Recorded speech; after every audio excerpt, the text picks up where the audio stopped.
मैं काफ़ी देर से यहाँ बैठा हूँ। उसका कारण ये है कि अयोध्या, जहाँ उत्तर प्रदेश में कहा जाता है कि राम राज्य, वहाँ इतनी बड़ी घटना हुई है कि एक बेटी जिसके साथ निर्भया से भी बुरा,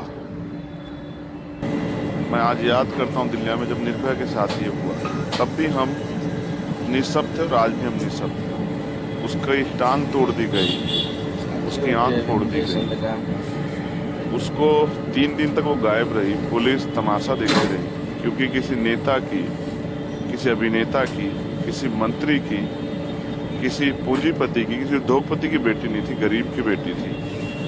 इस वजह से जो चुप्पी है, उस चुप्पी पे सरकार को जवाब देना चाहिए।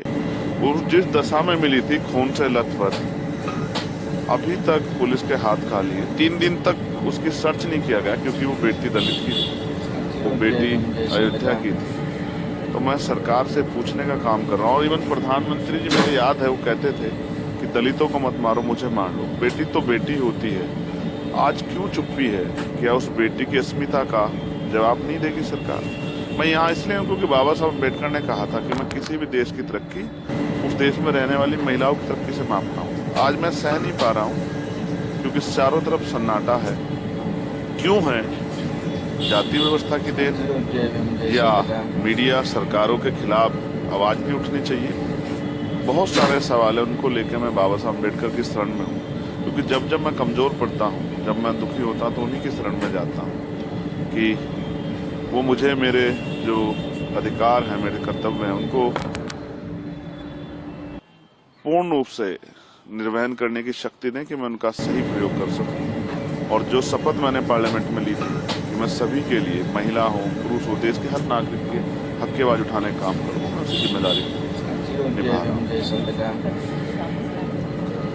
मैं स्पष्ट करता हूँ, मैं वैसे मैं एक वकील भी हूँ, संसद का सदस्य होने के साथ साथ मैं मर्यादा का बड़ा पालन करता हूँ। लेकिन आज मैं खुद को रोक नहीं पा रहा हूँ, क्योंकि मेरी तकलीफ, और मैं इसमें निःशब्द हूँ, क्योंकि हम उस पावर में नहीं है कि जिन अधिकारियों ने लापरवाही की उनको सस्पेंड कर सके। लेकिन बेटी की रक्षा के लिए, उसको न्याय दिलाने के लिए, उसकी माँ के आंसू पूछने के लिए, उसके परिवार को विश्वास दिलाने के लिए, और सिर्फ उसके नहीं, पूरे प्रदेश की बेटियों को, देश की बेटियों को विश्वास दिलाने के लिए कोई है जो जब बेटियों के अपमान पर चुप रहेगा। मैं अपनी ड्यूटी कर रहा हूँ। पार्लियामेंट में मैंने अर्जेंट मोशन भी दिया है कि इस विषय पे चर्चा हो, और नहीं चर्चा होगी तो जो भी मुझसे बन पड़ेगा, मैं उस तरह से उसके आवाज को उठाने का काम करूँगा। मेरे लिए महत्वपूर्ण है कि बेटी के सम्मान की, और ऐसा न्याय हो कि वो किसी पार्टी जुड़ा हो, किसी धर्म से जुड़ा, किसी जाति जुड़ा, ऐसा न्याय हो कि दोबारा कोई अपराधी किसी बेटी का अपमान करने से पहले 1000 बार सोचे। इसको सुनिश्चित कराने के लिए आज मैं यहाँ बैठा हूँ।